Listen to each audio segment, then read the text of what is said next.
to escape. Turns the corner, stays in back. Gets to the edge, side of the shell. Will send the dogs home. To the 30, 35. Herbert Whitfield to the 50, to the 40. Herbert Whitfield to the 30. There's another first down. Not dealing with much pressure at all when he does drop back to throw. The play action, Bennett looks down the middle. McConkey's wide open. Touchdown, Dogs. Alrighty. As good as always. Welcome back, guys, to the Knowles and Dogs podcast. I am one of your co-hosts, Hunter. And I'm Dylan. Oh, perfect. You know, you got to pick it up on the timing a little bit there. Just kidding. Just kidding.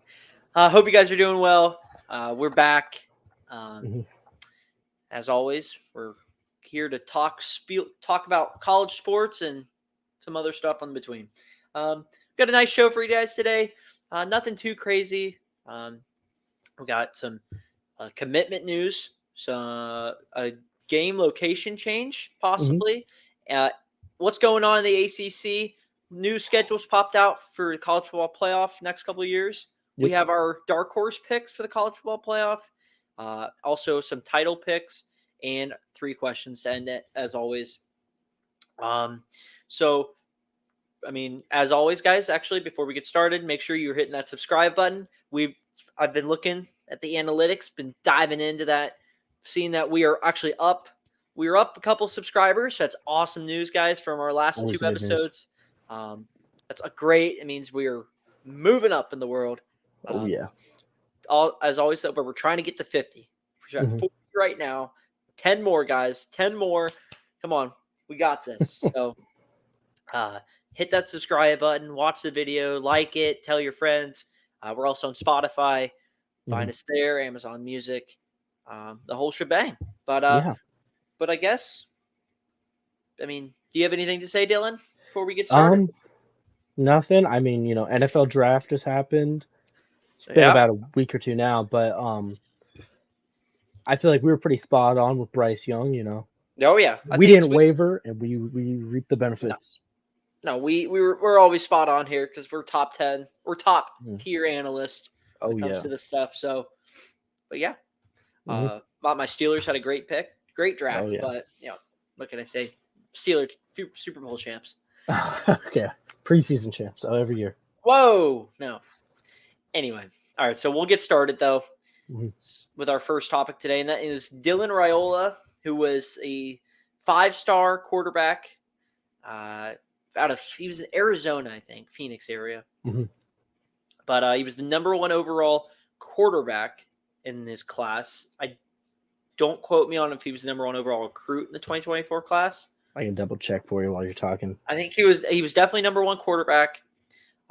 He had originally committed to Ohio State, but decommitted, and now it was between Georgia and Nebraska because he had family ties to Nebraska, but his dad played with Mike Bobo at Georgia a while back, so we ties both sides, but in the end, Kirby Smart and the Dogs. He was the number 1 player in the class, by the way. Number 1 overall? Yep. So look at that. So the Dogs, my Dogs, were able to reel him in. So he's coming to Athens next year. Just a little quick. He's 6'3", 220 pounds. I've seen some highlights. I've seen some clips. I don't dive too deep into the high school stuff. I just watch the games and talk about him. But great pickup to an already loaded quarterback room. Oh, yeah. At Georgia. It's a really good pickup for them. Quick little side note before I ask your opinion. So currently Georgia has 12 commits in this 2024 class. And they're on pace for one of the greatest classes ever. They already have 3 5-stars, 7 4-stars, and 2 3-stars. Yeah. That includes one of those 4-stars, includes another quarterback named Ryan Puglisi, who had already committed a couple months prior to this happening. Yeah. So now you got 2 quarterbacks going into the 2024 class with already Beck there. Vandergrift's already there. Gunnar Stockton's already there. Yeah. My only concern is I doubt we'll see both quarterbacks there. Yeah, that's what I was gonna say. Is one of those guys is probably gonna end up flipping his commitment. Or just transferring after like spring. Exactly. And I wouldn't be surprised with that many guys in that quarterback room if one ends up leaving after this season, or even, So you know what what I I've mean? yeah, I mean, so what I've heard, because I just follow more Georgia stuff, like you follow more Yep. Florida State stuff. Yeah. So Vandergriff. So it looks like Beck kind of separated himself after the spring game, Hmm. and he's kind of taken. I think he's personally, I think he's going to be the number one guy. Yeah. So that tells, but Vandergriff, I think he said that he is planning on staying, which is Hmm. awesome news because another guy there, he's been in the system. Yeah. Excuse me, knows how to run things. But I think if, let's say Beck has a really good year this year, goes pro because he's Yeah. already a junior. That leaves next year you have Stockton, Vandergriff, Raiola, and Puglisi. Hmm. And in this day and age, and you know it as well, I mean, Norvell and Seminoles, but you know, transfer portal just right now is Hmm. you're not seeing guys stick around. It's No, they don't stick around. why would I mean, it's the why would I stick around when I can just go somewhere else? I think it's even more of a thing where it's a guy goes, you know, I might get double or triple the playing time somewhere else. Like Exactly. there's no reason for me to stick around and hold out for something, even if a championship is in my future. If I can go somewhere, Mm-hmm. Utah, right? Like we just lost. Florida State lost a wide receiver to Utah, not because he wasn't getting But playing time, but because they're like you're gonna get more playing time somewhere else. I just heard an alarm go off. Huh. Actually, no, it's a plane over my house. Never mind. I'm by the airport. Nice. But I mean, I guess if we're talking about wide receivers, Florida State, Keon Yeah. Coleman, Oh yeah, I was gonna say that was a huge pickup great by the pickup by Knowles. Norvell just keeps reeling them in. Although you guys did lose a couple guys though to Well, Colorado. I was to say the big thing with that is a lot of those guys were depth pieces, so it's not like But now you guys the have end of the road or. but now you guys have It sucks. Coleman, Hmm. Wilson, Yep. and there's a third guy. So there's a couple guys in there. There's obviously there's the guy everybody's been wanting. You know, there's Winston Wright from West Virginia who Okay. didn't get to play, but he had transferred in already last year. He got into a car accident. Oh, jeez. And then there's a big name who has been committed to Florida State since the COVID year, but couldn't enroll due to grades for 2 years now. He's been Nice. trying to get his grade point up, and he's finally enrolled. We got Destin Hill, who, if any of my Florida State fans know, you know this name. You know it's been a joke in Florida State fans for like 2-3 years now. Oh yeah, Destin Hill's enrolling this year, guys. He really is enrolled now. I'm not. This is not a joke. He really is playing Nice. for the team this year. He's the Nice. oldest freshman I think I've ever heard of. But you know, there's a lot of dogs in that wide receiver room. That's why I think Florida State, if they have a really rough. We'll go through schedules closer, as I always Yeah. say. But Mhm. if you look September, their September is going to make or break their season. Yeah. Because you start neutral site at LSU. Mm-hmm.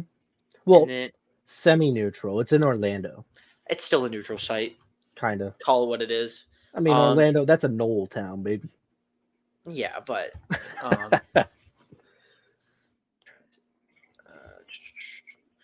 but then you go to, so you have your September alone is LSU. Yep. Then your Southern Miss at Boston College, but then there's Yep. the big one at Clemson, just Yeah. in September. So you guys could either in September. That's in September. That's week 4, September 23rd. I think it just said. Mm-hmm. So I mean, Florida State. That's you get the pieces, but now it's gonna be can you. You guys are good title or playoff odds, but it's that September is going to make or break you guys. You know, because if you can come out of that unscathed, I really don't see anything really slipping up. You go it's to very much to Wake Forest. Mm-hmm. I know you go to Wake Forest, but other than that, I really don't see anything crazy. And Wake Forest doesn't have Sam Hartman anymore. No. Yeah. So I would say that's I think the only other thing that could jump us after that is because I think it's crew sailing. I think the biggest matchup would probably be against at Florida. maybe because you guys have had trouble there last couple times going into the swamp. So I mean, every Saturday, you never know. Mm-hmm. That's why we love college football, because you never know. But we get Miami in Tallahassee this year, which is great for us because they tend to struggle in Tallahassee. Well, so far they struggle everywhere, but I think the biggest thing this year for Florida State is going to be the new change in the ACC with it no longer being divisions. Yeah. So with us not being, we don't get the free pass in the ACC championship anymore. It's most likely all the cards line up. It'll probably be a rematch versus Clemson again, which I think would be the biggest punch. You guys need to at least split LSU Clemson. It has to be at least a split. I was just looking at your schedule. I know we're getting a little off topic because we went from Gil and Raiola, but there's a game. I think it's in November. You're at Pitt. For some reason, it's like a sleepy walk. Teams go into Pittsburgh, and they don't come out with a win. Just that's all I'm gonna say. I wonder what the last time we played Pitt was. But final touches. Anything to say about Raiola before we move on? It's just great pickup for UGA. I hope for you guys that he ends up there long term, just because so many guys. I think in out system. I just hope that he's fine with, because I don't know if he'll start next year, if he'll be the day one guy, because Vandergrift's there, Stockton's there. Is he going to be all right? I'm just hoping this isn't like a Justin Fields kind of thing where they're not all right with sitting for a year, learning the system, and then when your time's up, when your time's ready, beat out the other QB, take over, lead. All right.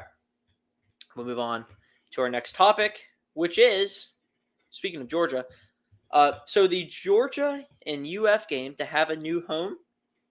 Question mark? That's a crazy. So thing. I got the whole spiel here, so I can just run through it, and I'll get your thoughts.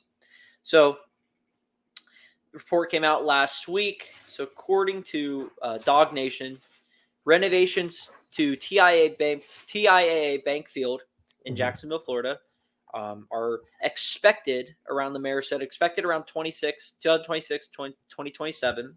Yep.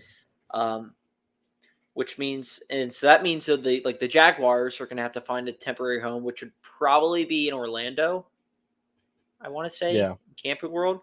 I would think it'd be in Camping World, or if they got really outrageous, they might just be like play a full schedule in London.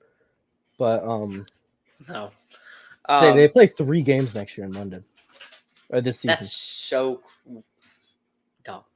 That's just dumb. That's a whole other spiel. But anyway, but the catch is here. This cool little nugget is the game's location for the 2024-2025 season is still up in the air, as the two schools have their contract with Jacksonville is only runs till 2025.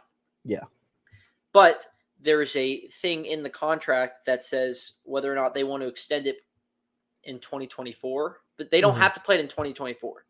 Yeah. It runs till 2025, but it's like an opt-out after.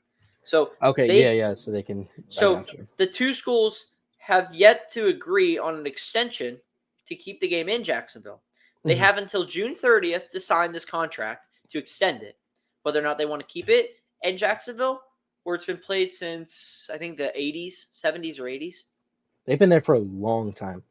And or do they want to not continue that and just make it a home and away, Athens and Gainesville? So no contract's been in place involving the game's location from 2026 onward at this point. I know Kirby Smart has come out before, and he says that he would much rather have it home and away. Quote from him, this is right before the game last year. I firmly believe that we'll be able to sign better players by having it as a home and home, because we'll have more opportunities to get them to campus. But I also think there's financial factors that factor into that. With having the game there, being able to make more money for the university, possibly there, you have to have it both ways and make really good decisions. Mhm. So pretty much he's saying, hey, no, sorry, my dog. No, you're good. No. Anyway, so he would much rather, and he said this before too, he would much rather have this game home and home because he wants to bring recruits in. Because you're not allowed to bring a recruit onto the field at that game unless they buy a ticket. They have to buy a ticket and then you can see them, but you can't like bring them on the field, give them a tour and all that. Mhm. Whereas if it's home and home, you can do that, all the fun stuff. Because Yeah. he says, there was a clip I watched. It was like, well, where do you see all the biggest recruits for Alabama and LSU go? They go to their biggest games. They go to the Auburn Alabama game, LSU Alabama, LSU Auburn. You know what I mean? You see those. You want your best recruits going to some of your most important games. But you also see you make more money. You make more money going to the Jacksonville one. Yeah. You can get more eyes on the TV too. Correct. Just being because you make it an event instead of, and I think it's also fun for fans. Yeah. And because it's like, obviously it's not right in the middle of the two schools. No. But it feels like a middle ground city. It's always more Georgia fans. Yeah. But to be fair, it's because Georgia's a lot better. No, well, so I went for the first time this past year. Mm-hmm.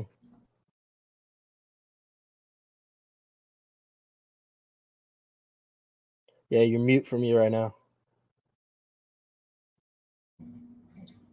You hear me? Yep. Speak. Hello? Oh, hold on. I can hear you, but you can't hear me. That's crazy.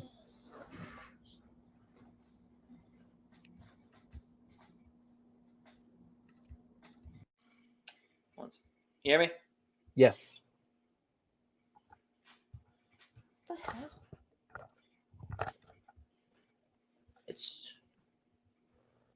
Sorry, my audio just went not happy.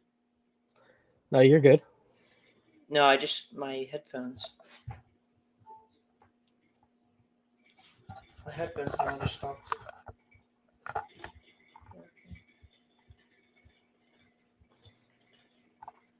Here, do you guys hear me? Yes. I can hear you.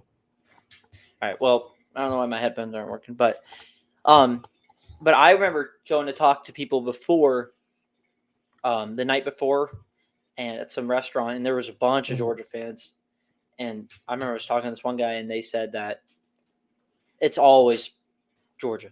Yeah. It's always like it's about 60-40, 70, 65, 35. Yeah. So, but I would love to make it a home and home. Personally, that's me. I would. How much fun? I would love to see. I mean, as a Georgia fan, to see us just invade Gainesville and start a war there, because that's what's going to happen. Yeah, have UGA kids on UF campus. You'll probably have UF people complaining. They're like, we don't like these people here. That's what they hate. They hate when Florida State plays in Gainesville too. They get so mad because because we're in the same state. We pack like the swamp. Like we show up in waves, and they get so mad. Ignore that. I'll say they would not serve me at Krispy Kreme when I have my FSU hoodie on. It was very annoying. I went to a Wingstop in Gainesville with Georgia stuff on. They said something and they gave me my food at least. They didn't give me my food because you know what? You know the Krispy Kreme I'm talking about, right next to the school, right? It's like the old, It was the morning Sunday morning after the game. I had my black FSU hoodie on. I just got the worst looks, and she would not give me my food. I was like, whatever. Just took it off and got it. You hear me? Yeah, I can hear you. All right, perfect. So it's back in my headphones. Yep. All right. But yeah, I would love to see it. Mm-hmm. I can't wait. You want to talk about boots on the ground? I'll be up in Gainesville. Boots are on the ground. Boots are on the ground. All All right, we'll move on to our next topic, which is ACC meetings. And this involves Dylan's Florida State Seminoles here. Oh, My yeah. whole notebook here full of stuff. All right, so just a background, run down through it. So 7 ACC schools called the Magnificent Seven. What a name, by the way. Yeah. The schools are FSU, Clemson, Miami, North Carolina State, Virginia, and Virginia Tech. Yep. So these schools are meeting with the ACC and talks about a league grant of right agreement that was provided, which provides TV rights, all the spiel. What the catch is that it runs till 2036. Yeah. And these schools don't want that because this comes along with it makes it nearly impossible to break the agreement and try to join other conferences with conference realignment. Schools like FSU and Clemson want more money out of this because let's be honest, they're the two driving factors here in football. With Miami not really doing as much as they are. Yeah. They want a new revenue distribution model. They want more money because I have this written down here. FSU, for instance, they just want FSU. I've written down Clemson and FSU want a bigger piece of the pie when it comes to profits. If they don't, they want out. FSU, for example, estimates that it contributes up to 15% of the total ACC media rights. Yeah.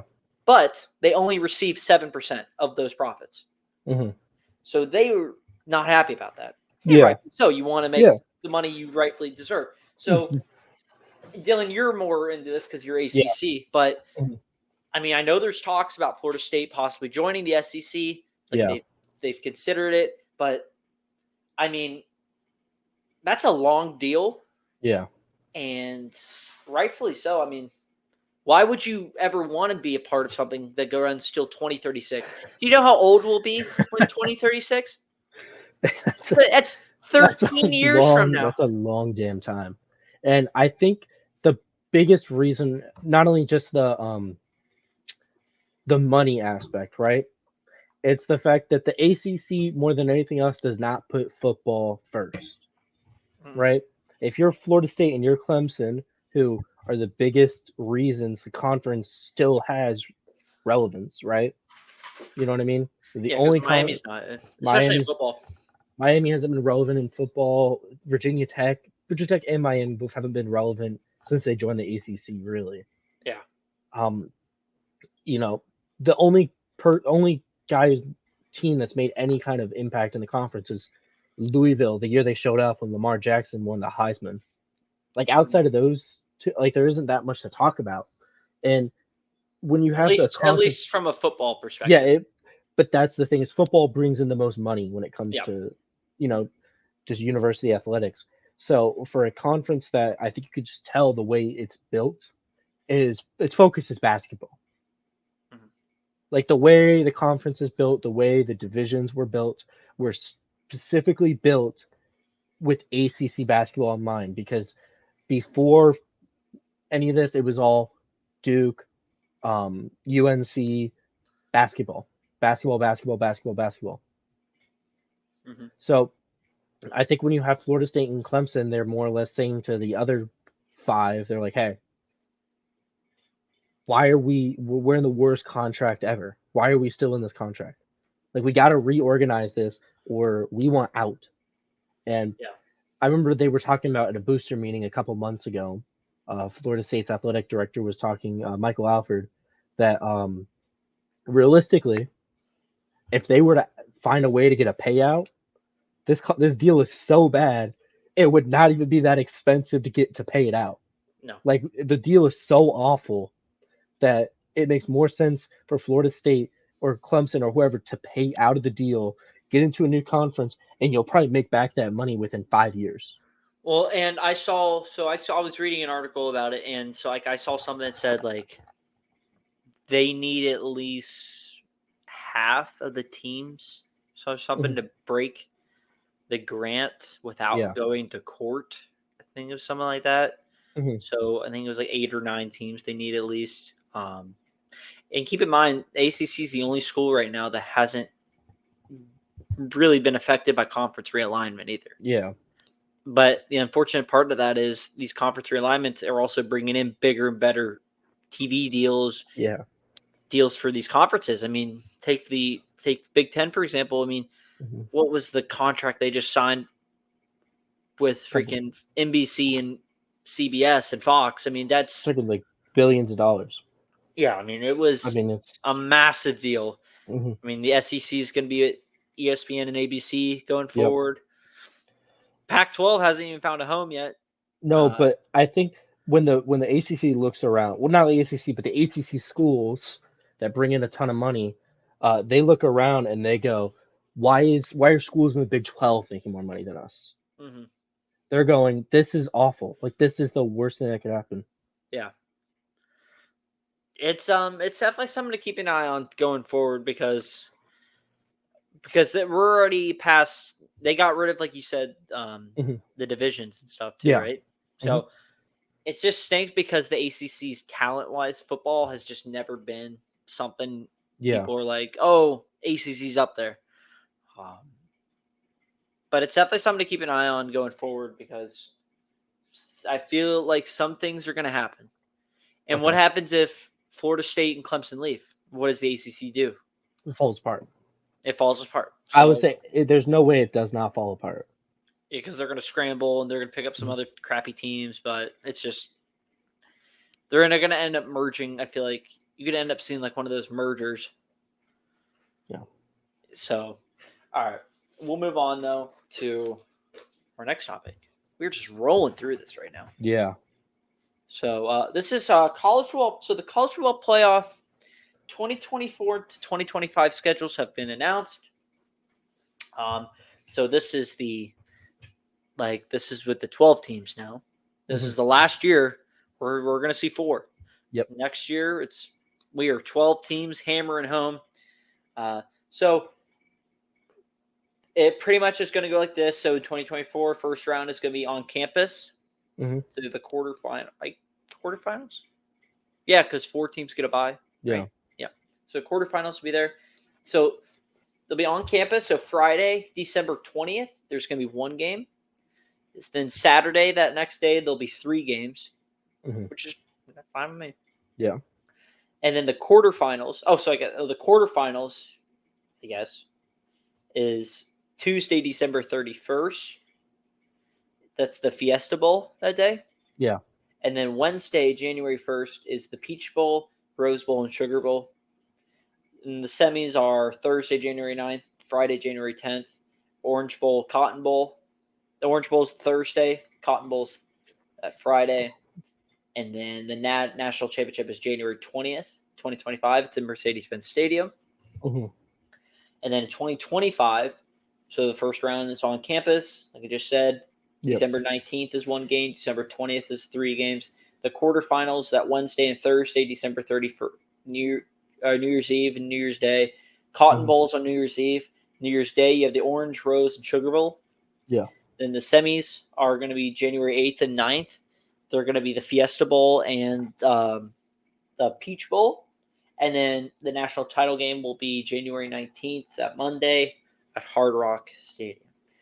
My only 2 things that pop out of this are I wish that the quarterfinals for those teams that have a bye would get a home game. Yeah. I do wish that. And then also, why are we still playing national title games on Mondays? Tradition. It's just tradition. Well, screw tradition. Put it on a Saturday. Wait, what day would the national championship be on? Monday. No. Like, is it late January or is it into February? Monday, January 20th is 2024. Monday, January 19th is is 2025. I mean, I just don't. People I've all over social media are never happy about being on a Monday because they started on a Monday and it's like at 8:30 or 9 o'clock. Yeah. And it's like, why? Yeah, especially if it's like a West Coast game. Why? There's no point in that happening. Just put it on the Saturday.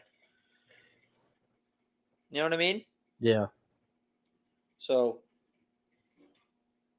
But I mean, that was my only two things. I don't know. No, there's not much else to say about it. I mean, it's kind of like what I feel like it's what we expected. Yeah. You get a round of home games, and then you get a round of bowl games, right? Yeah. Yeah.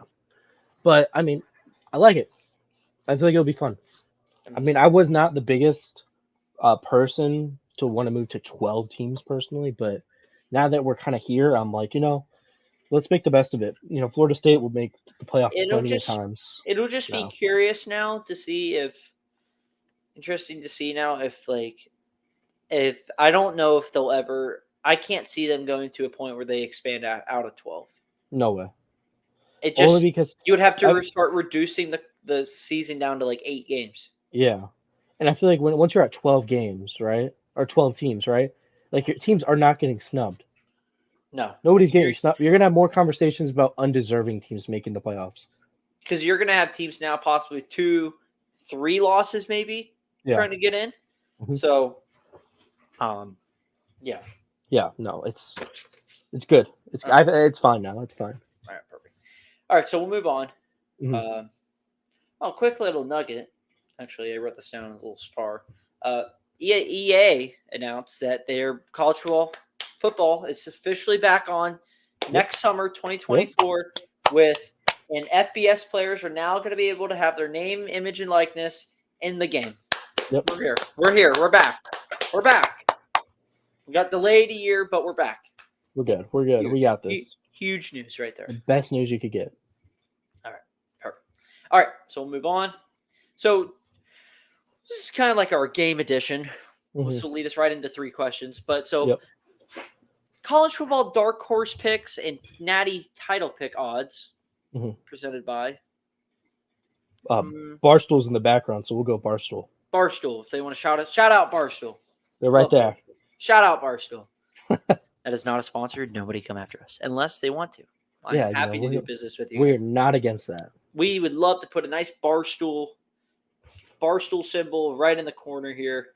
I know you can't see the mouse, but hey, Barstool, bring it on. We would love to do business with you. I don't think we'd mind at all. Shout out Barstool. Anyway, all right. So, Dylan, did you get your 5 teams written down? For the my dark horses? Yes. Okay, so what we'll do is for dark horse picks, we're just going to name off 5 Power 5 teams that really they're not getting talked about, and but they could make a run. You know what I mean? So, this is not like this isn't really going to be your top 2 heaviest favorites or top 2 or 3 teams in the conference. So I will start with ACC. We'll just kind of flip off. Yeah. If you want to give a reason or 2, go ahead. What time is it? Oh, okay. Here we go. So the ACC, I'll start. I said North Carolina. I also said North Carolina. There we go. Look at that. Great. I mean, I think we're both thinking the exact same thing. Quarterback, coach of experience. It's a good combo. I actually have their schedule. I took a picture of it. They don't have a difficult schedule. Schedule's not bad. So they start the year at South Carolina in Charlotte. App State. They have Minnesota at home. They go to Pitt. They get Syracuse, Miami. They get Syracuse, Miami, and Virginia all at home. They only go the only road games they really play. The only road games they're playing are at Georgia Tech, at Clemson, at North Carolina State. Yep. They get all of those at home. They get a very favorable schedule this year. Favorable schedule. Clemson game's the only one that might slip up, but Drake May's coming back. Yep. That offense is always explosive. Why not? Yeah. Right. I think that's a great pick. SEC, the same one. SEC, who do you have? I have Ole Miss. Okay, I have Tennessee. Okay, yeah, I was thinking Tennessee, but I was like, I don't really think that's dark horse because I think there is a lot of people who expect them to be in that conversation. But they're just if you look at the odds, like to win the SEC, they're like 4th. Okay, that's fair then. Yeah. So I just picked Tennessee. Schedules again. I only took pictures of North Carolina and Tennessee schedule, but they have Virginia and Nashville. Austin Peay. They go to Florida. They get UTSA and South Carolina at home. They have a Mhm. bye week, and then they get A&M at home. They don't have to go to College Station. They have to go to Bama. They're at Kentucky. Then they get UConn. They're at Missouri. They get Georgia. They get us at home. They get Georgia at home, and then they get Vanderbilt at home. So yeah. I don't think Bama's anything crazy this year. Call Mhm. me crazy. Come back and bite me in the Yeah. butt later. I'm not. Bama's quarterback issues right now don't scare me.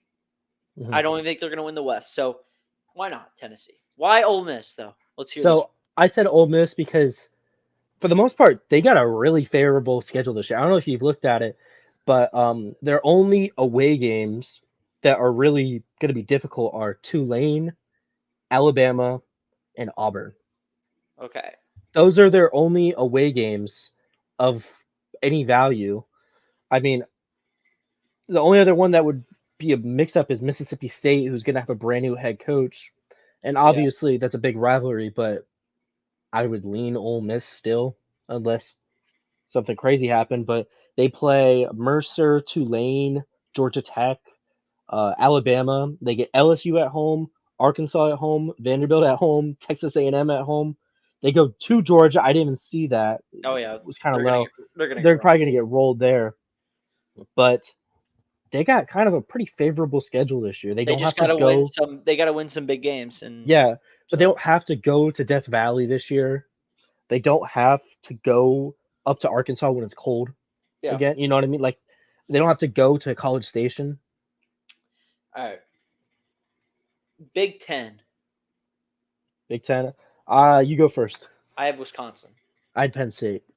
So Wisconsin, I have because you got new coach Luke Fickell, Mhm. who seems like right now all he does is win. Yeah. They got a new quarterback, Tanner Mordecai, who I think's way better than Graham Mertz. They Yeah. kept Braylon Allen. They got some other guys. I still think that defense is going to be good, and their schedule's nice this year. Their toughest game is Ohio State, and they get them at home. They get them in Camp Randall. The only road games they have this year are they go to Pullman, Washington, Yep. for Washington State, but they go to Purdue and at Illinois. But that's nothing intimidating there. They get Nebraska at Mhm. home, but really the big one, they get Iowa at home too, so they don't have to go there. Yeah. I mean, I'll look out a sneaky pick right there, Mhm. Wisconsin. I like it. All right, I like it. I said Penn State because they've been on that verge for yeah, so long that at some point you have to almost expect them to get over it, right? yeah, They win 2 games, they're winning, yeah. right? Like Because they're right there. if as long as they take care of business and just win, you would think as long Mhm. as if they split with Michigan or Ohio State, they would be in the title games there. Yep. So And they're getting they get Michigan at home and they they go go to to Ohio Ohio. State. So I feel like if I'm Penn State though, that's what I would prefer. Because I don't know about you, I feel like Michigan Stadium is more of a hostile playing environment than Ohio Stadium. Yeah, Not because one stadium is better than the other. I just teams, in my opinion, teams seem to pull upsets more often at Iowa Stadium than Michigan Stadium. yeah. I think it's a little bit colder there in Michigan. Uh-huh. Yeah. So if I'm them, I would prefer this. You get Michigan as a day game, not your whiteout game. Mm, So the pressure probably is not as high in that game either. You know yeah. what I mean? It's not going to be 120,000 people You know the staring whiteout at you. game. The whiteout game is Iowa this year. Yep. Hmm. Pathetic. Anyway, all right. But that's a Fox thing, not Penn State. Big 12. I have UCF. Okay, that's not a bad pick. No, I said UCF because first year in a new conference where most of the teams aren't going to really know them. You know what I Yeah. mean? You don't have that history of competition. And I think UCF just has a kind of favorable schedule this year. They don't have the toughest matchups. I don't think they play Texas this year either. Okay, So I think that helps them a lot. I have Kansas State. That's a good one. Pick them because they won it last year. They won the Big 12 last year. But Yeah. I love their coach. I forget his name, but it's fine. forget his name, but he's a really good coach. Yeah. All it seems like recently, like Kansas State is obviously like one of the top dogs right now. I think I still don't believe in Texas. I think Texas will have a good year, but Kansas State right now I think is here, and TCU is going to drop off. Kansas State. Kansas State. Washington is my Pac-12 pick. Okay. I had Utah. Okay. Yeah. Which I don't think is a surprise to win the Pac-12, but winning the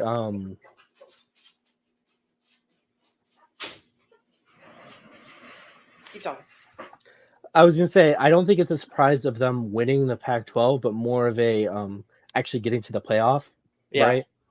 But I think this year they could do it. I think it's possible. I think Washington. Mhm. I mean, Michael Penix coming back is ginormous. Yep. They were right there. Almost made the Pac-12 title game last year. I think they were going to have a really good year this year. Like sneaky, really good dark horse pick. Yeah. I think their odds are like plus 3,000 right now to win the title. It's not bad, but all right. But that's actually USC probably is the lowest or the highest odds to win, right? Out of the Pac-12. Yeah. Yeah, I would think so going in. Yeah. All right, so that's actually going to lead us into our national title odds. Who we think, based on in Vegas, who we think best odds are. We have two teams we both chose. Yep. So I chose Georgia plus 220. Really easy schedule, favorable schedule. The toughest game is going to be the last game before Georgia Tech, and that's Tennessee. I really don't see any slip-ups before that. Yeah. Most of our starting D's coming back this year. Why not? Yeah. Put up the threes, baby. And then I got Penn State at plus 2,000. All the stuff Dylan said. Drew Aller's there, really good. Expect good things. That defense is going to be just as good as they have been with Manny Diaz. And if they can just win one of the two games, I think they'll be fine. And I said Florida State, obviously, primarily because I am a Florida State fan. Always got to lean into your bias. But to be completely honest, I do think they have a very favorable schedule this year. They're going in with a lot of people already looking at their play last year and being impressed. So they're going to get that benefit of the doubt going in. So, your two toughest games are LSU and Clemson, and you get, LSU in Orlando, and then you get Clemson in Death Valley Junior. So I think this is the year for them if they won. At this time in the development of the Norvell era, if they want to chase a championship, this is the year. But and then I said Texas number 2, just because I think Texas also has kind of an easier schedule this year. Outside of going to Alabama, there's really not a game where you go, oh man, that's a toss up. You know what I mean? I feel like Texas looks it's their favorite. They should be favored in every game they play. I know Oklahoma's better now, but I still think they're going to blow the brakes off of Oklahoma again because I just think they just match up really well against them. Like I think it's one of those things where Oklahoma just does not look good against Texas, at least when it comes to the coaches. Yeah. But that's why, No, good picks. Thank you. Plus 1,800 is FSU, plus 2,500 Texas. Yeah. So, I mean, those are good picks, solid picks. Yeah. All right, so we'll wrap things up here with 3 questions. Once again, guys, subscribe, watch us on YouTube, Knowles and Dogs Podcast. Find us there. Tell your friends. Yeah. All righty, Dylan. How would you assess the Bucks draft? Honestly, I don't think it was that great. There was a couple picks I liked in there. I liked the guy out of North Dakota State we grabbed. Yeah. But other than that, man, I got to be honest. It's obvious that a rebuild is starting. So it's one of those parts where I'm looking at this draft and I'm going, a lot of these guys will not be on the team in 5 years from now. I was not impressed with our picks. I don't know how you felt about it, but it was just one of those drafts where I was like, man. I didn't mind the first rounder because he's really good, Kalijah Cansey, but other than that, I really didn't pay a whole lot because it's not my team. So, but it's Yeah. not, I don't know your needs, but I know the Steelers had a really good draft, so we got all of our needs. So, what's your first question? My first question, Hunter, is what happened to the Pittsburgh Pirates? Offense shut down. The only time they won yesterday. Mhm. Mitch Keller was why they won, though. Mitch Keller was why they won. No, he didn't start yesterday. Oh, it was the day before that he started. Never mind. No, Was it a couple days ago he started? He started Sunday when they won. Sunday, yeah. He went like 7 innings. I saw that. That's 13 Ks, no walks. Really Yep. good.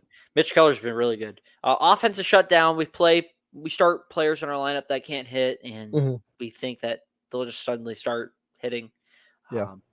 Our top guys aren't producing. And there's just no offensive production. It's not like we're getting blown out either. I mean, these are just low scoring games that we're not scoring any runs. And then blown leads. Should have taken 2 out of 3 in Baltimore. Blew the first game. Had a lead going into the 8th. What are you gonna do? Yeah. So Pirates. That's Bucko baseball right there. So that's Bucko baseball. All right, Dylan. Biggest takeaway from this year's draft and just total. Biggest takeaway is probably teams. The quarterback is so important to the draft. Yeah. That's my biggest takeaway is the fact that even after the first round happened, nobody was talking about anything other than the fact that Will Levis was not drafted yet. Yeah. Like that was the biggest story out of the first night. He ended up going second pick in the second round. So yeah, to Tennessee. It's just watching the draft. It made me realize more than anything that quarterback is the only thing that it seems like anybody cares about in this draft, and it's a quarterback league. That's the biggest thing that came out of me from the draft. My biggest takeaway was Georgia or teams from Pennsylvania love Georgia players. Oh, that's a very good. And as a Steeler fan, I love it. Love it. But how about the Eagles taking not 1, not 2, but 3 guys from this past year? Not 1, but 2 guys from last year's defense. They have 5 guys from that national title team in 21. Cool little nugget too. I don't know if I said it in the last podcast or not, but the entire starting defense from that 21 defense, that Natty team, have all been drafted. That's pretty impressive. I think you did say that they were expected, that they'll be in the NFL. I don't know if you said they were all drafted or not. All drafted now. So awesome. That's another Kirby Smart recruiting tool right there. That's so close to what 2013 Florida State did. No, but they didn't. Anyway, we got everybody. All right, last question from me. Dylan, what's one of your super long shots? Now, this is, besides Dark Horse, this is super, super long shot to make the college football playoff. Just the crazy long shot that you can't believe? Duke, okay. They had a good first season under Mike Elko, but if just everything came right at once, not impossible. Not impossible. I'm going to say I was thinking South Carolina. I was thinking around the same thing too, but then I was like, no. Or Oregon State or Oregon. One of those Oregon teams. Give me Oregon. Okay. Oregon can't ever win the big game, so they're never in the Pac-12 title. Nope. So why not? You know what? Yeah. You know what? Here, Colorado. Screw it. Colorado. Colorado's going to win 2 games. Colorado. Well, super long shot. Give me Colorado. Let's go, Dion. Let's ride. I feel like Colorado is more of a long shot than Kansas right now. Yeah, that's true. Yeah. Lance Leipold's got him going there. Yeah. Jalen Daniels back. All right, my last question for you. Yes. If you could learn any type of if you could learn any language, what would you pick? Spanish. Spanish? Yeah. Why is that? Because that's everything needed here.